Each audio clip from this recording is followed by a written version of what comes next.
네, 아키요시 리카코의 성모입니다. 호나미가 자다가 눈을 떠요. 그리고 시계를 보니까 10시 반이에요. 늦었다 라고 생각을 하면서 몸을 벌떡 일으키는데요. 이유는 딸인 가오루를 10시까지 어린이집에 등원시켜야 하기 때문이었어요. 빨리 어린이집에 전화부터 해야겠다 라고 머릿속으로 생각을 하면서 폰을 들고 번호를 누르려고 하는데 손가락을 멈춰요. 오늘은 일요일이었어요. 호나미는 다시 이불 안으로 들어가서 몸을 뉘어요. 그리고 옆에 잠들어 있는 가오루를 사랑스러운 눈으로 한동안 쳐다봐요. 지금 3살인 가오루가 태어났을 때 호나미는 43살이었어요. 설마 그 나이에 가오루를 품에 안게 될 줄은 상상을 못했습니다. 호나미는 어렸을 때부터 생리불순이었어요. 그래서 혹시나 해서 고등학교 때 검사를 해보니까 다낭성 난소 증후군이라는 진단을 받게 됐어요. 그래서 호르몬제를 복용하고 주사 치료를 했어요. 근데 대학 입시 문제도 있고 또 생명에 지장을 주는 게 아니라서 치료를 중단하고 그냥 방치를 하게 됐어요. 그 뒤로 지금의 남편이 야스히코를 만나서 결혼을 했는데 아무리 노력해도 아기가 생기질 않았어요. 그래서 병원에서 의사의 권유로 여러 번의 체외 수정을 하는데도 계속 임신에 실패를 했습니다. 체외 수정을 할 때마다 수십만 엔의 돈이 허공에 흩뿌려졌어요. 그리고 실패가 계속되니까 남편 야스히코도 이렇게 돈이 많이 들 줄 몰랐다면서 푸념을 하고, 시어머니도 시는 좋은데 밭이 문제라면서 호나미한테 비수꽂히는 말을 수시로 해댔어요. 그렇게 가까스로 체외 수정에 성공해서 임신이 됐는데 몇 개월 후에 갑자기 태아의 심장이 멈춰가지고 유산을 해요. 이후에도 호나미는 다시 체외 수정에 성공해서 임신이 되고도 또 알 수 없는 이유로 유산이 되는 걸 몇 번이나 반복했어요. 호나미도 이제 한계라는 생각에 마지막이라는 생각으로 다시 체외 수정을 시도해서 다시 임신을 했어요. 그리고 이번에는 드디어 그토록 고대하던 아기를 얻게 됩니다. 호나미가 출산을 하니까 남편이랑 시어머니의 태도도 그렇고 살벌했던 집안 분위기도 딸 덕분에 모두 회복이 돼요. 그렇게 불임으로 혹독했던 과거를 겪었던 탓에 호나미는 40대의 나이에 가오루를 얻게 된 걸 엄청난 기적이라고 생각을 합니다. 가오루가 깨기 전에 어제 하다가만 번역 작업을 하려고 호나미는 커피를 끓여요. 그리고 커피를 마시면서 한참 작업을 하다가 단어를 찾으려고 우연히 포털 사이트를 봤는데 뉴스 기사 제목에 호나미의 가슴이 덜컥합니다. 도쿄 아이이데시에서 유치원생이 시신으로 발견된 기사였어요. 호나미가 떨리는 손으로 기사 제목을 클릭해요. 15일 새벽 5시 30분경에 아이이데시 강변 근처에서 4살짜리 남자아이의 시신을 산책하던 주부가 발견했다는 내용이었어요. 아이이데 강변은 호나미의 집에서 걸어서 30분 정도였어요. 기사를 자세히 읽어보니까 범인은 지역 지리를 잘 알고 어쩌면 이 근방에 숨어 있을지도 모른다는 무책임한 내용이 적혀 있는데요. 순간 딸을 잃는 상상을 한 호나미는 가슴이 메이고 호흡이 가빠집니다. 그때 엄마 하는 가오루의 울음 섞인 앳된 목소리가 들려요. 돌아보니까 가오루가 문 옆에 서 있어요. 호나미는 상냥하게 가오루를 껴안고 볼에 입을 맞춰요. 엄마는 딸을 지키기 위해서 못할 짓이 없어. 내 딸을 반드시 지킬 거야. 그렇게 호나미는 자신의 피를 나눈 이 어린 아이를 포근히 감싸면서 다짐을 합니다. 경찰서 수사본부에 형사들이 하나 둘씩 모이면서 처음으로 수사회의가 열려요. 사건 개요는 이랬습니다. 15일 새벽에 아이이데 강변다리 옆에서 개를 산책시키던 주부가 풀숲 근처에서 자꾸 개가 짖어가지고 가봤더니 골판지 상자 위에 아이의 시신이 있었대요. 아이는 어제 오후 5시경에 엄마랑 같이 동네 선즈마트라는 슈퍼에 갔었는데 엄마가 한눈 판 사이에 갑자기 사라졌다는데요. 마트 직원이랑 여기저기 다 찾아봤는데 없어가지고 경찰에 신고를 했고, 경찰이 마트 점원들이랑 손님들 상대로 조사를 했는데 이렇다 할 단서는 찾지 못했다고 합니다. CCTV상 오후 4시 30분에 아이는 엄마랑 같이 마트에 들어왔고 5시 3분에 아이 혼자 밖으로 나가는 장면이 찍혔어요. 그리고 엄마가 밖으로 나간 시간이 5시 6분이니까 아이가 나가고 3분 만에 누군가한테 끌려간 걸로 보였어요. 아이 사망 추정 시간은 오후 7시에서 8시 사이고 목이 졸려서 살해를 당했는데 엽기적인 거는 시신의 성기가 잘려져 있었다는 거였어요. 또 범인은 아이를 죽인 다음에 가정에서 쓰는 표백제를 사용해서 꼼꼼히 닦았다고 해요. 그래서 시신뿐만 아니라 사건 현장 주변에도 단서가 될 만한 게 아무것도 없었다고 합니다. 아이이대 고등학교 검도장에서 죽도가 부딪히는 소리랑 우렁찬 기합 소리가 들려요. 마코토 늦었잖아. 빨리 후배들 연습 도와줘. 2학년 주장 와타누키가 호구 세트를 들고 검도장에 들어오는 마코토를 향해 뭐라 하는데요.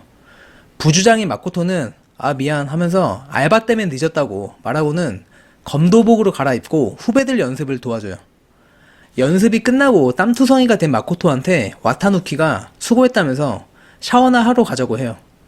그 말에 마코토가 아 근데 오늘 검도 교실이 있는 날이라면서 동네 아이들의 수업이 열리는 공민관에 빨리 가봐야 한다고 합니다.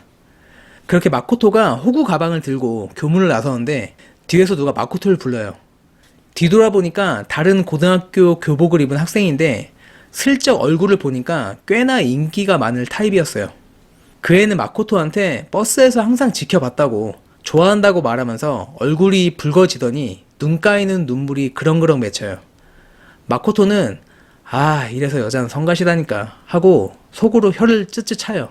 그리고는 미안한데 너한테 관심이 없다고 냉정히 말하고는 다시 갈 길을 갑니다. 마코토는 외모가 꽤나 출중한 편이라서 그동안 이 학교 저 학교 학생들한테 이런 식으로 고백을 받은 적이 많았어요. 그래서 거절하는데 아주 이골이 나 있었는데요. 그런 마코토한테 친구들은 넌 너무 차갑다고 그냥 한번 만나볼 수 있는 거 아니냐고 하는데 마코토는 애초에 혼자 있는 걸 좋아했어요. 거기에 남들이랑 살이 맞닿는 건 아주 오싹할 정도로 싫어했습니다. 마코토가 공민관에 도착하니까 검도 교실 아이들이 쪼르르 와서 선생님 하고 몰려들어요. 마코토는 애들한테 닥달하거나 화를 낸 적이 없어서 인기가 꽤 많은 편이었어요. 그렇게 수업을 마치고 마코토가 근데 오늘 데스야는 왜 안 왔냐고 물어보니까 애들 중 하나가 오늘 데스야 안 왔다고 해요. 이유는 데스야네 집이랑 아침에 죽은 유키오네 집이랑 아는 사이여가지고 데스야는 오늘 엄마 따라서 그 집을 도우러 가야 돼가지고 못 온다고 했다고 해요. 그러니까 또 애들 중 하나가 근데 그 유키오라는 애 되게 못된 애였다고 평소에 여자애들 막 때리고 다녔었다고 하는데요. 유키오 때문에 계단에서 굴러가지고 뼈가 부러진 애도 있고 연못에 빠져서 죽을 뻔한 애도 있었다고 합니다. 검도 교실이 끝나고 마코토는 부모님이 맞벌이를 하는 초등학생 형제 둘을 집까지 바래다 줘요. 형제네 아파트 단지에 도착해서 다 같이 엘리베이터를 타는데 문이 닫히기 직전에 갑자기 유치원생으로 보이는 남자아이 하나가 세발 자전거를 타고 무서운 속도로 엘리베이터 안에 올라타요. 마코토가 그러면 위험하다니까 남자아이는 위험하긴 뭐가 위험해 라고 버릇없이 대답하더니 5층 버튼을 눌러요. 그러다 갑자기 초등학생 형제 중 동생이 아 하는 비명을 지르면서 몸을 베베 꼬아요. 보니까 유치원생 남자아이의 자전거 앞바퀴가 동생의 발을 짓밟고 있어요. 계속 아프다는 동생 소리에도 남자아이는 들은 채도 안 하고 가만히 있어가지고 마코토가 좀 비켜달라고 조용히 말을 하는데요. 그래도 남자아이는 여전히 들은 채도 안 하고 그대로 자기가 사는 5층에서 내려버려요. 형제들을 6층에 데려다준 마코토는 계단을 통해서 5층으로 내려가요. 그리고 천천히 복도를 걷다가 한 집에서 아까 봤던 노란 세발 자전거를 발견하고는 자전거에 매직으로 쓴 이름을 확인해요. 사토시. 이름을 확인한 마코토는 복도 천장을 올려다봐요. CCTV는 없었어요. 그렇구만. 마코토는 혼잣말을 하면서 고개를 끄덕입니다.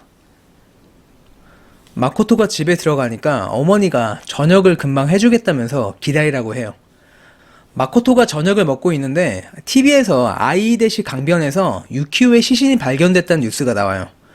어머니는 바로 리모컨으로 TV를 끄더니 저런 거는 마음 아파서 못 보겠다고 해요. 마코토는 어머니한테 잘 먹었다고 말하고 씻으러 간다고 하고 욕실로 갑니다. 마코토가 욕실에서 옷을 벗으니까 팔이랑 어깨에 아까 후배 검도 연습을 도와주다가 죽도에 맞아서 생긴 멍이 보여요. 그리고 그 멍들에 섞여가지고 팔 윗부분에 붉은색 멍이 하나 더 보이는데요. 유키오의 목을 조를 때 유키오가 저항을 하는 바람에 걷어 차여서 생긴 멍이었어요. 아직 어린아이인데 참 힘이 대단하다는 생각을 해요. 자기 방으로 들어온 마코토가 열쇠로 서랍을 여니까 서랍 안에는 이중 밀봉된 지퍼백 안에 작은 살덩어리가 들어있어요. 그리고 그 옆에는 폴라로이드 사진 한 장이 있고 사진에는 창백해진 얼굴의 남자아이의 모습이 찍혀 있어요. 네 이름이 유키오였구나. 역시 넌 나쁜 아이였어. 마코토가 유키오를 처음 본 거는 알바를 하고 있는 선즈마트에서였어요.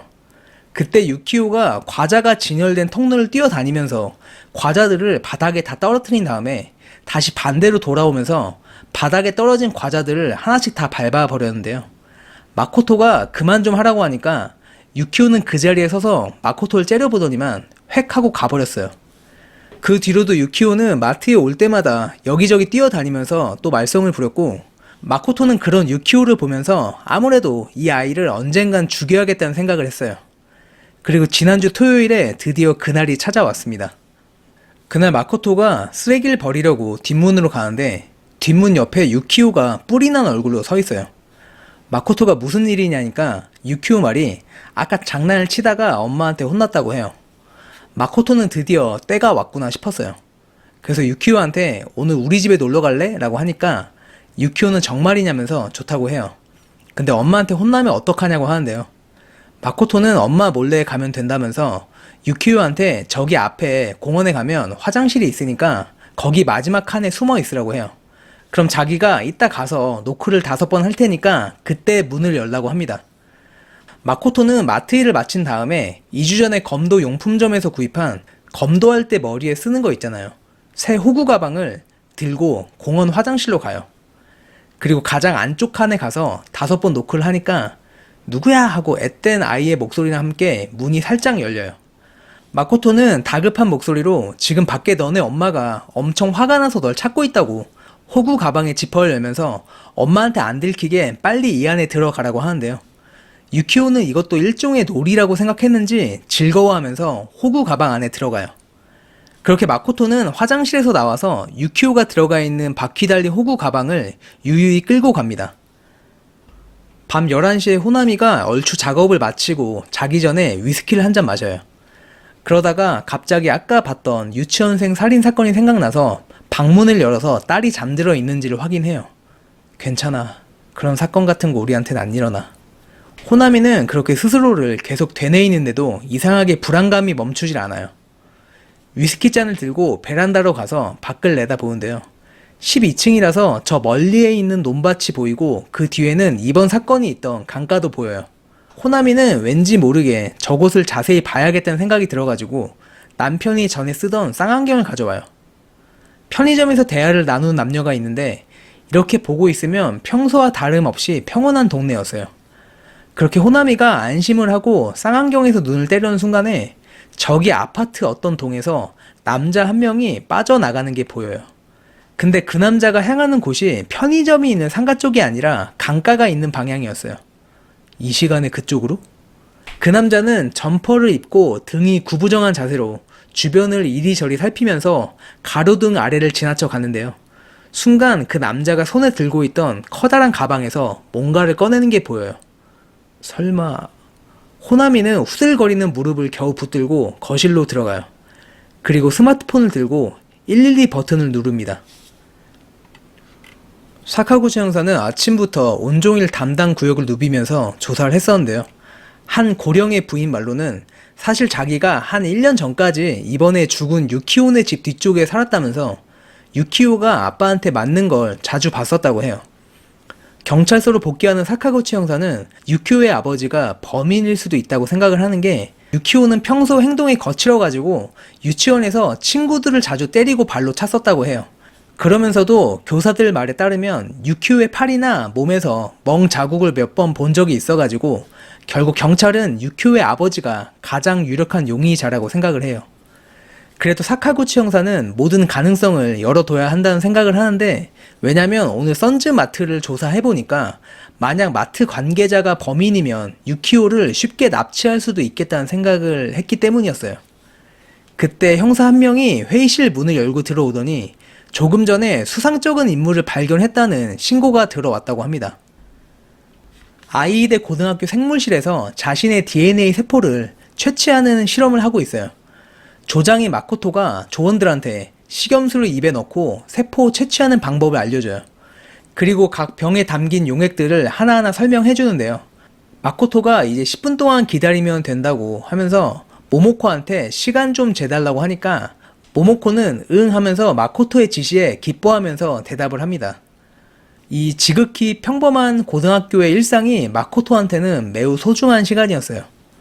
마코토가 친구들이랑 대화를 하는데 어젯밤 우리 집 근처에 경찰차가 왔었다는 아사미의 말에 마코토는 몸을 움찔해요.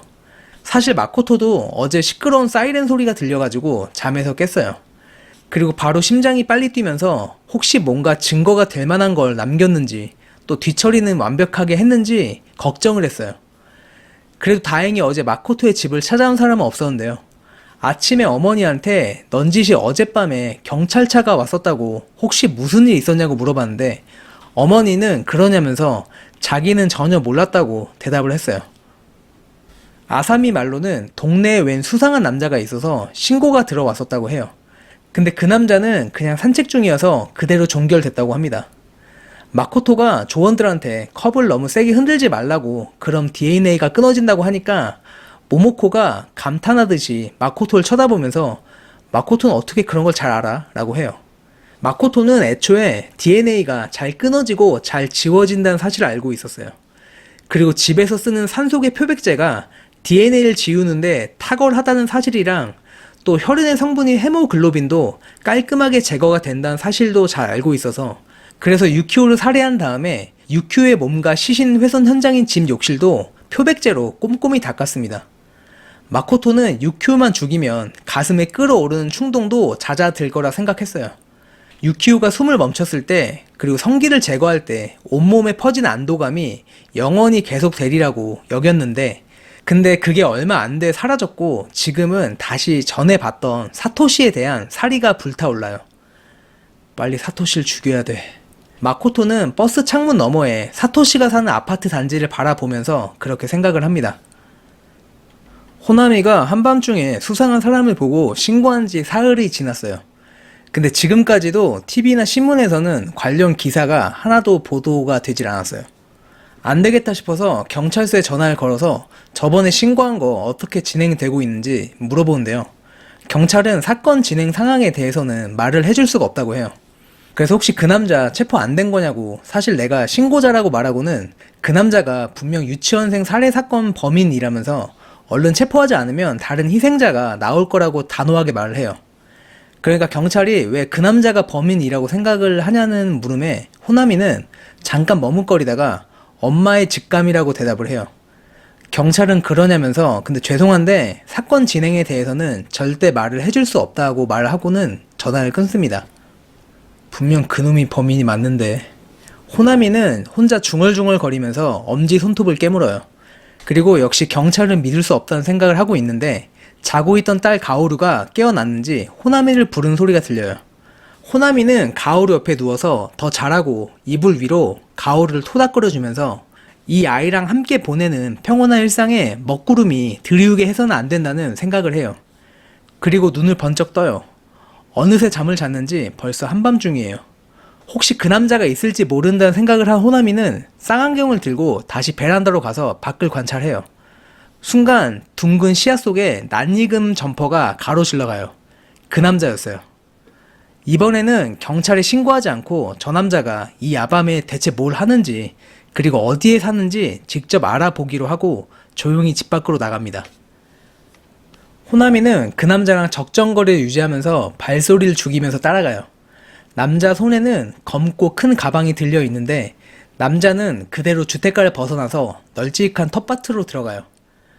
텃밭은 구역이 몇 개 나눠져 있는데 남자가 손전등으로 번호가 적힌 입간판을 확인하고는 사구역에 멈춰서 가방에서 곡괭이를 꺼내더니 땅을 파기 시작해요. 어느 정도 땅을 판 남자가 도구를 정리하고 밭 가운데를 지나서 도로 쪽으로 나오는데요. 호나미는 황급히 몸을 숨긴 다음에 다시 남자의 뒤를 밟아요. 그렇게 남자가 20분 정도 걷다가 한 빌라 부근에 멈춰서요. 그리고 우편함을 열어서 우편물을 꺼낸 다음에 그 중에 몇 개는 옆에 쓰레기통에 버리더니 빌라 안으로 들어가요. 호나미는 재빨리 우편함 쪽으로 가서 아까 그 남자가 버린 우편물 봉투를 집어들어요. 도쿄도 아이데시 블라블라 103호 다테시나 히데키. 이걸로 주소랑 이름을 알아냈어요. 심장이 터질 것 같던 호나미는 그제서야 안심이 되는 듯 가쁜 숨을 내쉽니다. 호나미는 집으로 가는 도중에 아까 그 남자가 들렸던 텃밭을 다시 한번 가봐요. 스마트폰 후레쉬를 켜서 4번 구역으로 가니까 밭에는 두둑히 총 4열 정도가 있고 여기저기 녹색 줄기가 뻗어 있어요. 그리고 아까 남자가 작업한 곳에는 작은 모종이 심어져 있습니다. 이 한밤중에 작업을 한다고? 히데키가 사는 빌라는 여기서 20분이나 떨어져 있어요. 그리고 반대 방향으로 15분 정도 가면 호나미가 사는 아파트가 나오는데, 그러니까 히데키는 텃밭을 지나쳐서 호나미의 아파트 근처를 어슬렁 대다가 다시 이곳으로 돌아왔다는 말이었어요. 결정적인 단서가 필요해. 호나미는 내일이나 모레 히데키네 집에 한번 가보기로 결심을 합니다. 토요일 오후에 선즈마트에서 사카구치 형사는 도시락 하나를 산 다음에 카운터 옆에 테이블에 앉아서 먹어요. 그때 직원용 출입구가 열리더니 아까 계산대에 앉아있던 학생이 나와요. 요즘 애들처럼 머리가 작고 다리가 긴 체형에 머리는 염색을 했는지 짧은 머리카락이 빛을 받아가지고 갈색이었어요. 사카구치 형사의 시선이 작은 바퀴가 달린 검도용 호구 가방에 쏠리더니 곧바로 유키오같이 몸집이 작은 아이는 저 가방에 들어갈 수 있겠다는 생각이 들어요. 사카구치 형사가 학생을 불러서 다니는 학교랑 이름을 물어보니까 학생은 아이이데 고등학교에 다니는 마코토라면서 지금 유키오 사건을 조사하는 거냐고 물어봐요. 그리고는 사건이 있던 날 마트에서 근무를 하긴 했는데 특별히 뭘 보거나 들은 건 없다고, 근데 이거 다 다른 형사한테 전에 얘기를 했었다고 해요. 사카구치는 그러냐면서 근데 요즘 호구 가방이 참 편리하게 나온다고 하고는 느닷없이 불러세워서 미안하다고 해요. 그러니까 마코토가 괜찮다면서 그럼 수고하세요 하고 인사를 하고는 갑니다. 사카구치 형사가 아무리 직원이라고 해도 고등학생의 생김새도 단정한 게 어린애들 죽이고 성기를 도려낼 정도의 미치광이로는 보이지 않는다 생각을 하는데요.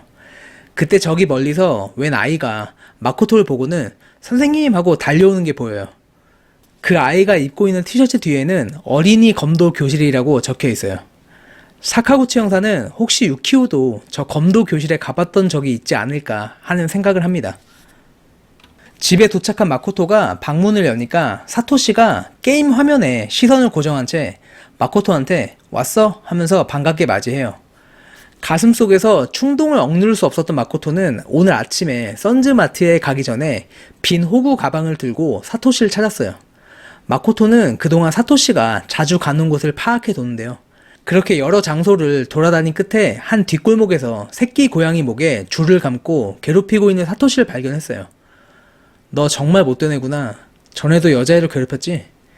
그 말에 시무룩해진 사토시한테 마코토는 우리 집에 가서 게임할래? 라고 했어요. 그러니까 사토시의 눈이 반짝였고 역시나 아이답게 바퀴 달린 호구 가방에 들어가는 것도 너무 신나 했어요.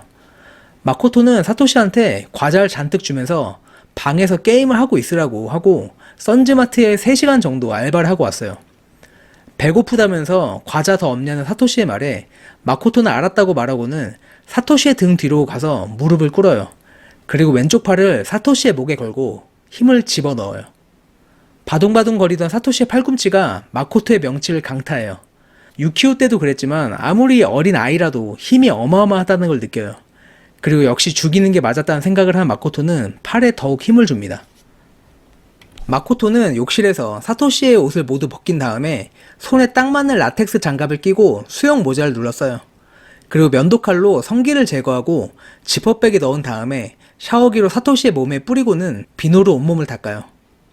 그리고 면도칼로 성기를 제거하고 지퍼백에 넣은 다음에 샤워기로 사토시한테 물을 뿌리고는 비누로 온몸을 닦아요. 배수구에는 머리카락이 들어가지 않도록 일회용 종이 시트를 붙여뒀어요. 세척을 마친 사토시의 시신을 바닥에 미리 깔아둔 동물용 배변 시트 위에 눕혀요. 그리고 폴라로이드 카메라를 들고 셔터를 눌러요. 이제 이 세상에 사토시가 없다는 것을 확인하기 위한 증거이자 나 자신을 위한 것이기도 했어요. 방으로 다시 돌아가서 이제 시신만 이 호구 가방 안에 넣으면 하고 생각하는데 바로 그때 찰컥거리면서 자물쇠가 돌아가고 현관문이 열린 소리가 들려요. 마코토 안에 있니? 어머니 목소리였어요. 욕실에서 나온 마코토는 태연하게 어머니한테 왜 이리 빨리 왔냐고 물어요. 어머니는 회의가 일찍 끝났다는데요. 근데 마코토를 본 어머니가 안색이 왜 그러냐면서 혹시 추워서 감기 걸린 거 아니냐고 해요. 그러더니 그러지 말고 땀 좀 빼라면서 자기가 물 좀 받아 놓겠다면서 욕실 쪽으로 가려는데요. 그러자 마코토가 황급히 아니야 됐어 내가 알아서 할게 라면서 필살적으로 어머니를 불러 세워요. 어머니는 흠칫 놀라서는 아유 사춘기가 아주 벼슬이라니까 하고는 쓴 웃음을 지으면서 거실로 갑니다. 거실에 TV 소리가 들리기 시작하니까 마코토는 호구 가방을 들고 욕실로 가요. 바닥에 고인 피를 씻어낸 다음에 표백제를 구석구석 뿌리고 나서 빡빡 닦아요. 사토시의 시신을 호구 가방에 넣고 어머니한테는 잠깐 나갔다 온다고 하고는 1층에 도착하자마자 곧장 쓰레기장으로 가요. 그리고 아파트 분쇄 처리기에 사토시의 옷이랑 속옷, 신발, 배변 시트 등을 넣고 작동을 시킵니다.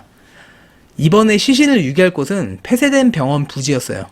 이미 건물 반 정도가 해체된 상태인데 평소에도 사람이 없고 주말에는 공사도 쉬기 때문에 유기 장소로는 딱이었어요. 폐쇄 병원에 도착해서 주변을 다시 한번 둘러본 다음에 아무것도 없는 걸 확인하고 호구 가방 안에서 사토시를 넣어둔 봉투를 꺼내서 땅 위에 눕혀요. 그리고 마지막으로 다시 한번 표백제로 사토시의 시신을 닦고 나서 재빨리 현장을 벗어납니다. 마코토는 바로 학교 검도장으로 가요. 이미 부원들이 모여 있었는데 마코토가 준비 운동을 하고 난 다음에 죽도 연습을 시작해요. 그때 옆에 있던 후배 하나가 갑자기 마코토한테 근데 선배 볼이 왜 그래요? 라고 하는데요. 마코토가 왜? 하면서 벽에 붙어있는 거울을 보는데 왼쪽 볼에 희미한 붉은 선이 한 줄 그어져 있어요. 그리고 마코토의 등줄기에 한기가 스칩니다. 언제 이런 상처가 생긴 거지? 마트 아르바이트를 마칠 때까지만 해도 분명 상처는 없었어요. 그럼 뒤에서 사토시의 목을 조를 때 생긴 상처라는 건데 마코토는 순간 손톱 사이사이도 표백제로 잘 닦았는지 기억이 나지가 않아요. 다시 폐병원에 들러봐야 되나? 마코토는 어떻게 해야 할지 몰라가지고 머리가 터질 것만 같았습니다. 호나미는 히데키가 사는 빌라를 관찰하고 천천히 빌라 한 바퀴를 돌아요. 같은 장소에 있으면 의심받을까봐 30분마다 한 바퀴 도는 것을 몇 번째 반복 중이었어요. 그러다 갑자기 그 빌라의 백사무 문이 열리고 히데키가 나왔어요. 호나미는 히데키가 문을 잠그는 모습을 지그시 관찰을 하는데 손에 분홍색 열쇠 고리가 보여요. 조심히 히데키의 뒤를 밟던 호나미는 히데키가 패스트푸드점에 들어가는 걸 보고 바로 따라서 패스트푸드점 안으로 들어가요. 사람들로 붐비는 가게 안에서 히데키는 테이블 하나를 잡더니 주머니에서 담배랑 라이터 그리고 아까 본 분홍색 열쇠고리를 놓고 주문을 하러 계산대로 가요. 그걸 본 호나미는 침을 한번 꿀꺽 삼키고는 마치 일행인 것처럼 히데키 테이블에 가서 자연스럽게 앉아요. 그리고 테이블 위에 있는 열쇠를 냉큼 집어서 주머니에 넣은 다음에 바로 밖으로 나옵니다. 호나미는 근처 열쇠 가게에 가서 방금 훔쳐온 히데키 열쇠를 빨리 복사해 달라고 해요. 그렇게 한 10분 만에 완성된 복사본 열쇠랑 원본 열쇠를 들고 다시 패스트푸드점으로 가요. 그리고 햄버거를 먹고 있는 히데키를 지나쳐서 계산대 점원한테 가서 저 이게 바닥에 떨어져 있네요 라고 하고는 점원한테 히데키의 원본 열쇠를 내밀어요. 점원은 감사하다면서 열쇠를 받아서는 혹시 열쇠 잃어버리신 분? 하고 큰 소리로 말을 해요. 그리고 자기 거라는 히데키한테 열쇠를 건네줍니다. 히데키랑 멀리 떨어진 테이블에 앉아있던 호나미가 히데키를 따라서 다시 가게 밖으로 나가요. 히데키는 패스트푸드점이랑 멀리 떨어지지 않은 곳에 주유소로 들어가는데요. 그리고 얼마 안 있어서 노란 유니폼으로 갈아입은 히데키가 나와요. 지금이다. 호나미는 혀로 마른 입술을 핥고는 주유소를 벗어나서 곧장 히데키가 사는 빌라로 향합니다. 히데키의 집은 어두침침하고 술 냄새가 진동을 해요. 이곳저곳에 버려진 휴지랑 빈 과자 봉지, 잡지, 벗어 던진 옷, 이불 주위에는 성인 잡지 여러 권이 아무렇게나 놓여 있어요. 호나미는 장갑 낀 손으로 옷장부터 여기저기 열어봐요. 상자 하나가 있어서 열어보니까 안에는 오래된 학생증이 있었는데 교복을 입은 히데키 사진이 붙어있고 생년월일이 적혀있어요. 계산해보니까 지금 히데키의 나이는 고작 19살이었어요. 호나미가 이번에 부엌으로 가서 더러운 싱크대 아래 손잡이가 달린 수납 공간을 열어봐요. 안에는 사진 앨범 한 권이랑 DVD 케이스가 5장 진열되어 있는데 정리 습관이라고는 전혀 없어 보이는 이 불결한 남자가 이곳만은 유독 깔끔히 정리가 돼 있어요. 사진 앨범을 열어보니까 대부분 중고등학생 여자아이가 찍혀있어요. 딱 봐도 도찰 사진이었어요. 호나미는 이맛살 찌푸리면서 앨범을 계속 넘겨보다가 어느 지점에서 손이 탁 멈추는데요. 그리고 온몸이 덜덜 떨려요. 몰래 찍은 건지 친구를 보면서 즐겁게 웃고 있는 내 딸의 사진이 있었어요. 호나미는 앨범을 닫고 덜덜 떨리는 손으로 이번에는 DVD 케이스에서 DVD 한 장을 꺼내요. 그리고 TV 앞으로 가서 DVD를 넣은 다음에 재생 버튼을 누르는데 TV 화면에 비친 장면을 본 호나미의 머리가 새하얘져요. 아직 앳된 몸매의 여성이 입에는 재갈이 물린 채 역시나 알몸인 남성 아래에 깔려서 필사적으로 저항을 하고 있어요. 그 남자는 얼굴 모양이 다르고 얼굴이 조금 어려 보이지만 틀림없는 히데키였어요. 호나미는 참지 못하고 떨리는 손으로 TV를 꺼요. 그리고 손으로 입을 틀어막고 소리를 죽이면서 오열을 하는데요. 눈물이 멈추지 않아요. 호나미는 주저없이 폰을 들어서 경찰에 신고를 하려다가 잠깐 멈칫해요. 일본에서는 강간은 친고죄라서 피해자가 신고하지 않는 한 사건이 성립되지가 않아요. 그러니까 DVD를 넘겨봐야 체포되지 않는 거였어요. 거기에 신고를 하면 열쇠를 훔쳐서 복사한 거랑 남의 집에 무단으로 침입한 사실도 털어놔야 됐어요. 호나미는 간신히 마음을 가라앉히고 DVD를 다시 싱크대 아래에 넣어둬요. 그리고 창문을 통해서 밖에 아무도 없는 걸 확인하고 현관문을 나가요. 반드시 내 딸을 지킬 거야. 호나미는 그렇게 다짐을 하면서 집으로 갑니다. 사토시의 엄마한테 아들이 사라졌다는 신고를 받고 근처를 탐방하던 경찰이 폐병원 부지에 유기되어 있는 사토시의 시신을 발견했는데요. 깨끗이 청소된 시신은 산속에 표백제로 닦여 있었고 첫 번째 유키오랑 마찬가지로 성기가 손상되어 있는 걸로 봐서 동일범의 소행이 틀림없었어요. 그리고 그렇게 두 번째 희생자로 인해서 첫 번째 희생자인 유키오의 아버지가 유력한 용의자라는 경찰의 판단은 완전 뒤집히게 됐습니다. 근데 살해 수법이나 뒤처리 방식 그리고 성기를 제거한 것까지 유키오 때랑 동일했는데 한 가지 다른 건 사토시의 손가락 10개가 전부 잘렸다는 거였어요. 감식 결과 잘린 단면을 봤을 때 면도칼로 여러 번에 걸쳐 자른 성기랑 다르게 손가락은 식칼로 단숨에 내리쳐 자른 것으로 보인다고 해요. 또 범죄 심리학자 말에 따르면 범인이 성기를 절단해서 가져가는 것은 어린 아이의 성기를 향한 동경이나 집착이랑 연관된 것으로 추측된다면서 그런 점에서 범인은 어린 시절에 성적 학대를 받은 남성이 아닐까 하는 추측을 한다고 해요. 사카구치 형사는 왠지 이 아동 연쇄 살인 사건에서 범인에 대한 양극성이 느껴져요. 분명 범인은 소아 성애자의 병적이고 기이한 집착에다가 격렬한 증오 같은 것도 느껴지긴 하는데 그러면서도 시신을 더러운 흙바닥이 아니라 상자 위에 올려두는 것 같은 점은 한편으로 왠지 애정 같은 게 언뜻 엿보이기도 했어요. 또 같은 맥락으로 왜 굳이 성기랑 손가락에 사용한 흉기가 다른 걸 쓰는 건지도 잘 이해가 되질 않았습니다. 그리고 그날 경찰서에 사토시의 범행을 목격했다는 신고가 들어와요. 신고자는 지난번에 한밤중에 수상한 남자가 있다고 신고를 했던 여성이랑 동일 인물이었어요. 신고자 말로는 어제 오후 2시경에 흰색 점퍼를 입은 히데키가 남자아이 손을 끌고 가길래 수상해서 뒤따라갔더니만 시로타 폐병원으로 들어갔다고 해요. 사실 히데키는 강간 전과가 있어서 이미 경찰에서는 히데키의 알리바이를 확인했었어요. 어제 오후 2시경에 패스트푸드점에 들렸었는데 히데키가 열쇠를 떠들여서 점원이 히데키에 대해서는 또렷이 기억을 하고 있었어요.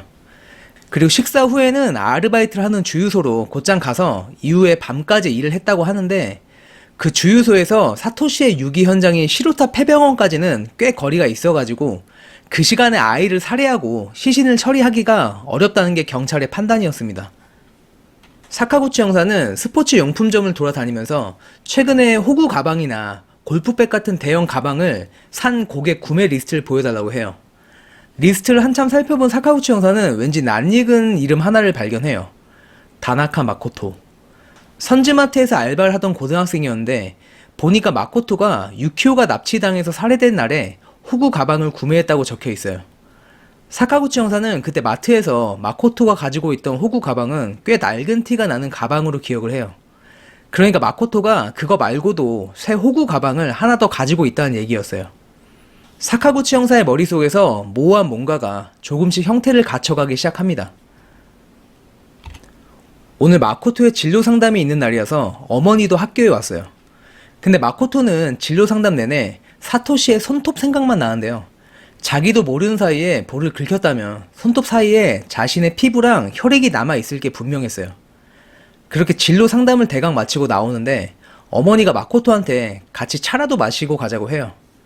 마코토가 오늘 알바가 있어서 안 된다고 하니까 어머니는 아 그래? 하면서 그럼 나도 선즈마트에 가서 장이라도 보고 갈까? 라고 하니까 마코토가 갑자기 아 알바할 땐 오지 말랬잖아 라고 해요.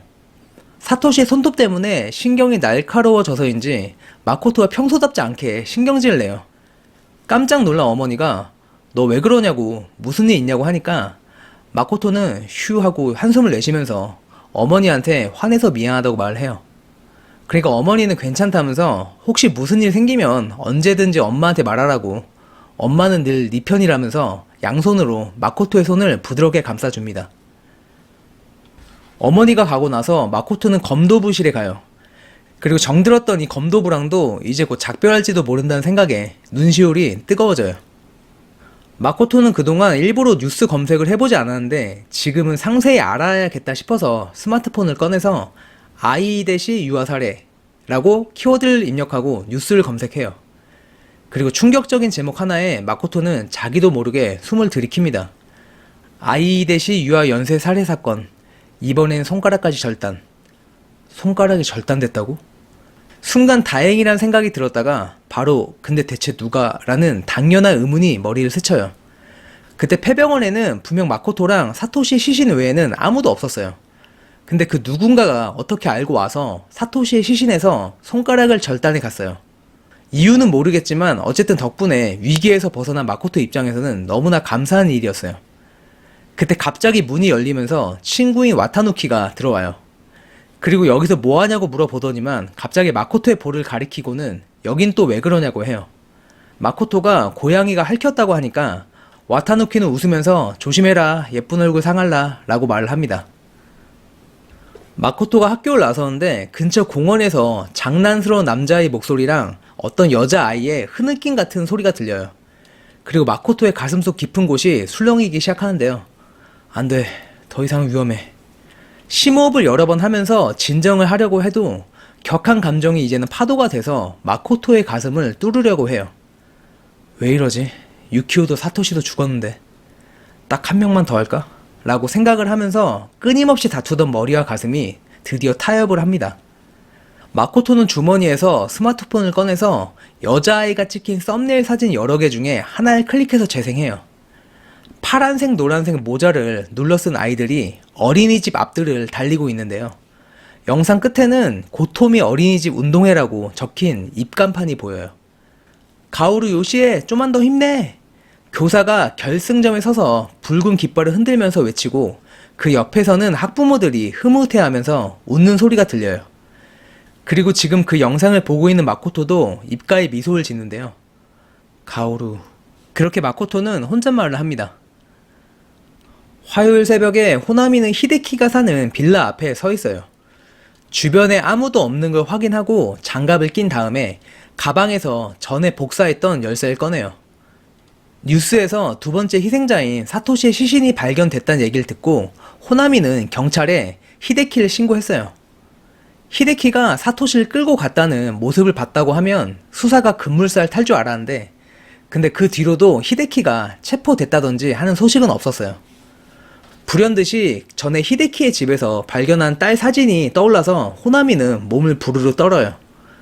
설사 히데키가 체포가 돼도 미성년자인 히데키가 극형에 처해지지 않는 것은 분명했어요. 그렇다면 차라리 이 손으로. 호나미는 말없이 자신의 양손을 내려다봅니다. 호나미가 히데키의 집 문에 귀를 대고 내부 상황을 확인해요. 문 너머로 크게 코고는 소리가 들려서 호나미는 크게 한번 숨을 들이쉬고 나서 열쇠를 집어넣고는 살며시 문을 열고서 조용히 집 안으로 들어가요. 암흑 속에서 땅이 울리는 듯한 코골이 소리가 들리고 주변은 쉰내로 가득 차 있어요. 더러워. 이 역겨운 놈한테서 내 딸을 지켜야 돼. 호나미는 혹시 몰라서 가방에서 전기 충격기를 꺼내요. 그리고 발소리를 죽이고는 히데키 쪽으로 가는데요. 소주병이 몇 병 널브러져 있는 바닥 옆에서 히데키는 코를 골고 세상 모르게 자고 있어요. 호나미가 전기 충격기로 히데키를 툭툭 치니까 안 일어나요. 지금이다 라고 생각한 호나미는 가방에서 포장용 비닐끈을 꺼내서 커튼 레일에 끈을 걸고 커다랗고 긴 고리를 세 겹으로 겹쳐서 만들어요.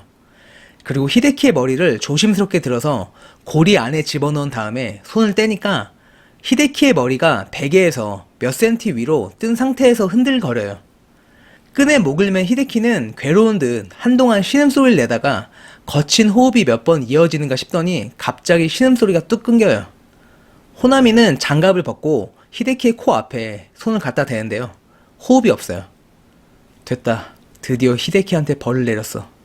떨리는 몸을 겨우 진정시킨 호나미는 일어나서 부엌으로 가요. 그리고 싱크대 밑에 있던 DVD랑 사진 앨범들을 가방에 넣는데요. 이것들은 두 번 다시 세상 빛을 못 보게 처분할 생각이었어요. 이제 하나 남았다. 그렇게 생각한 호나미가 다시 몸을 일으킵니다. 어린이 검도 교실이 있는 공민관에 온 사카구치 형사는 담당자한테 혹시 여기 마코토라는 학생이 언제부터 검도를 가르쳤냐고 묻는데요. 담당자는 마코토가 1년 전에 학교 봉사활동 때문에 검도 강사 일을 시작하게 됐다고 해요. 사카구치는 혹시 이 검도 교실에 이 애들이 다니거나 견학을 온 적이 있냐면서 담당자한테 피해 아동인 유키오랑 사토시의 사진을 보여주니까 담당자는 이 애가 한번 온 적이 있다면서 유키오를 가리켜요. 견학은 아니고 친구가 시합하는 걸 보러 온 적이 있다고 합니다. 공민관을 나온 사카구치 형사는 드디어 마코토랑 유키오의 접점을 찾았구나 싶어요. 그래서 내일 다시 마코토를 만나야겠다고 생각을 하는데 그때 갑자기 전화가 와요. 그리고 전화를 받은 사카구치 형사의 표정이 점점 일그러져 갑니다. 수사 회의실에서 형사들이 히데키 자살 사건에 대해서 브리핑을 들어요. 히데키가 요 며칠 동안 아르바이트를 하던 주유소에 출근을 하지 않았대요. 그래서 평소에 히데키랑 친분이 있던 주유소 사장이 계속 전화를 했고 아무리 해도 안 받길래 직접 집에 찾아갔다고 해요. 근데 계속 문을 두드려도 안에서 반응이 없어가지고 관리인을 불러서 문을 열었다가 목을 메고 죽어있는 히데키를 발견했다고 합니다. 히데키 집에서는 살해당한 유키오와 사토시의 시신 사진이랑 절단된 성기, 그리고 절단할 때 쓴 것으로 보이는 면도칼하고 또 욕실에서는 산속의 표백제도 발견됐다고 해요. 히데키 알리바이랑 범죄 연관성에 대해서는 조사가 더 필요하긴 한데 증거가 이렇게까지 나온 이상 히데키가 이번 아동 연쇄 살인 사건의 범인이라는 거에는 의심의 여지가 없었어요. 그 말도 안 되는 신고가 진짜였다니. 사카구치 형사를 비롯한 다른 형사들 모두가 망연자실합니다. 마코토는 학교 수업을 마치고 그대로 고토미 어린이집으로 향해요. 어린이집 앞뜰에서는 아이 2명이 놀고 있고 보육교사는 1명만 있어요. 그때 아이 1명이 선생님 쉬어마려요 하면서 교사한테 뛰어가는데요. 그러니까 교사는 다리를 베베 꼬는 아이를 안고서는 가오루 어디 가지 말고 잘 놀고 있어 하더니 서둘러서 어린이집 안으로 들어가요. 그렇게 앞뜰에는 가오루 혼자 남아있고 보는 사람은 아무도 없어요. 문이 잠겨있고 자물쇠가 채워져 있긴 한데 그렇다고 넘지 못할 높이의 울타리는 아니에요. 마코토가 천천히 앞뜰로 가서는 울타리 사이로 가오루 하고 상냥하게 말을 거니까 가오루는 울타리 뒤에 선 마코토를 발견하고 쪼르르 달려가요. 마코토는 울타리 사이로 팔을 집어넣고 가오루의 양 옆구리를 붙잡고 그대로 들어 올려요. 그냥 데리고 가도 모르겠는데? 마코토가 냉정하게 생각을 하는데 그때 어린이집에서 아까 교사가 나오면서 안녕하세요 라고 해요. 근데 마코토는 그런 교사를 노려보면서 지금 뭐 하시는 거예요? 이러면 누구나 가오루를 데려갈 수 있잖아요 라고 하면서 마코토는 보란듯이 가오루를 다시 울타리 꼭대기까지 들어 올려요. 마코토의 말에 교사는 죄송하다고 앞으로 주의하겠다면서 허리를 숙입니다. 그리고 가오루는 불이 나게 문 쪽으로 달려가서는 문이 열리자마자 엄마 하고 마코토의 허리를 꼭 껴안는데요. 그러니까 교사가 마코토한테 가방을 건네면서 이상하다는 듯이 말해요. 가오루, 언니한테 왜 자꾸 엄마라고 하니? 가오루는 마코토랑 함께 집에 가는 게 어지간히 즐거운지 연신 콧노래에 흥얼거려요. 그 모습에 자기도 모르게 웃음이 새어나오는 마코토는 생각을 합니다. 사랑스러운 내 딸 가오루, 이 아이는 내가 반드시 지켜야 돼. 마코토가 가오루를 출산한 건 3년 전 막 14살이 됐을 때였어요. 당시 같은 동네에 살던 2살 많은 히데키한테 강간을 당했었는데 돌이켜보면은 전조는 있었어요. 마코토는 어렸을 때부터 이따금씩 히데키한테 꼬집히거나 발로 차이는 식으로 계속 폭행을 당해왔어요. 너만 보면 왠지 괴롭히고 싶어져. 히데키는 울고 있는 마코토한테 희죽거리면서 늘 그렇게 말을 했어요. 그러다가 마코토가 중학생이 돼서 우연히 공원에서 히데키를 마주쳤는데 히데키는 마코토한테 개천에 강아지가 빠졌는데 같이 구하러 가자는 거짓말로 으슥한 곳으로 마코토를 끌고 가서는 강간을 했어요.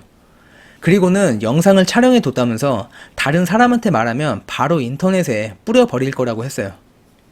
이후에 마코토는 한동안 방에만 틀어박혀 있었고 히데키의 추악한 얼굴이랑 몸에 남은 그날의 생생한 감촉이 잊혀지지가 않았어요.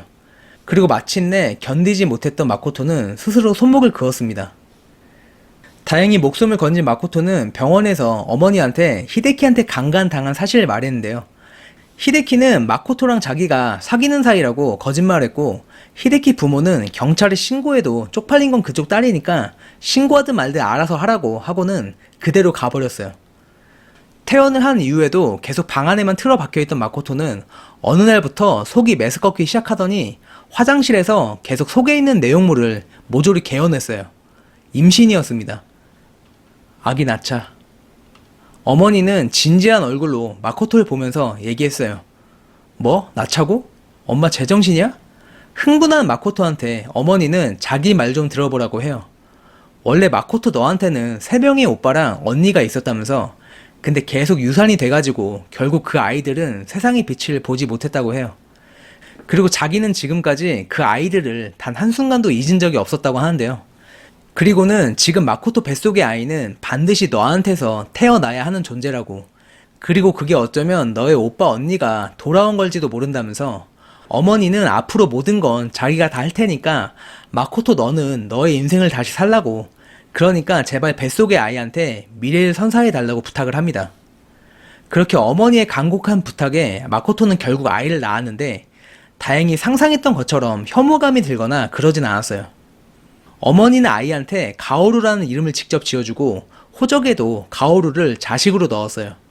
이후로 마코토 가족은 다른 도시로 이사를 갔고 그렇게 어머니 덕분에 마코토는 새로운 삶을 순조롭게 시작할 수 있었습니다. 일상이 안정되면서 마코토는 가오루에 대한 애정이 점점 생겨났어요. 특히나 한 번도 자신이 엄마라고 알려준 적이 없는데도 자기를 엄마라고 부르면서 따르는 가오루한테서 지금까지 한 번도 느껴보지 못한 감정이 느껴졌어요. 그렇게 마코토는 가오루가 세상 무엇보다 가장 소중해지면서 가오루를 반드시 내 손으로 지킬 거라는 다짐을 하게 돼요. 그러다 하루는 가오루를 어린이 검도 교실에 데려갔었는데 수업을 마치고 나니까 가오루가 저쪽에서 혼자 울고 있어요. 마코토가 왜 그러냐니까 가오루는 어떤 남자아이를 가리키면서 저 오빠가 때리고 깨물었다고 해요.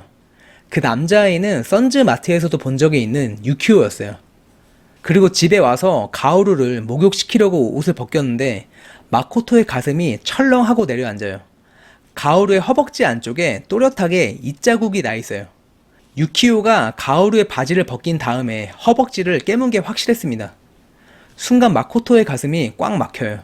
그리고 예전에 히데키한테 당했던 그날의 기억이 다시 떠오르면서 유키오한테서 히데키의 모습이 겹쳐져요. 그 애는 절대 살아있어서는 안 돼. 그렇게 유키오를 죽이고 나서 다시 평온한 일상이 돌아올 줄 알았는데 아니었어요. 이번에는 사토시가 신경 쓰이기 시작했어요. 그리고 그렇게 두 번째 범행까지 실행하게 된 거였습니다. 집 현관문을 여니까 호나미가 마코토랑 가오루를 반갑게 맞이해줘요. 그리고 얼마 후에 인터폰이 울리는데 마코토는 인터폰 화면을 보고 기겁을 해요.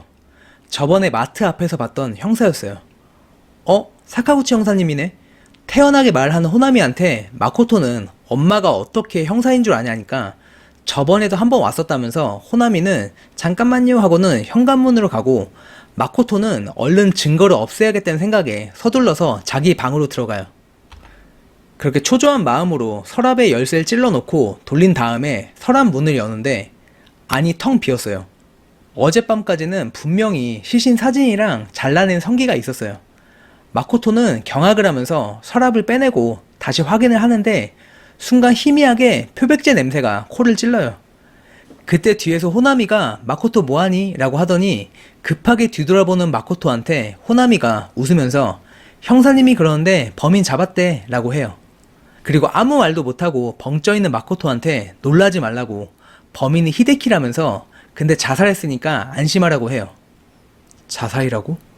마코토의 말에 호나미는 그렇다면서 죄를 뉘우친 건지 집에서 애들 시신 사진이랑 잘린 성기도 발견됐다고 해요.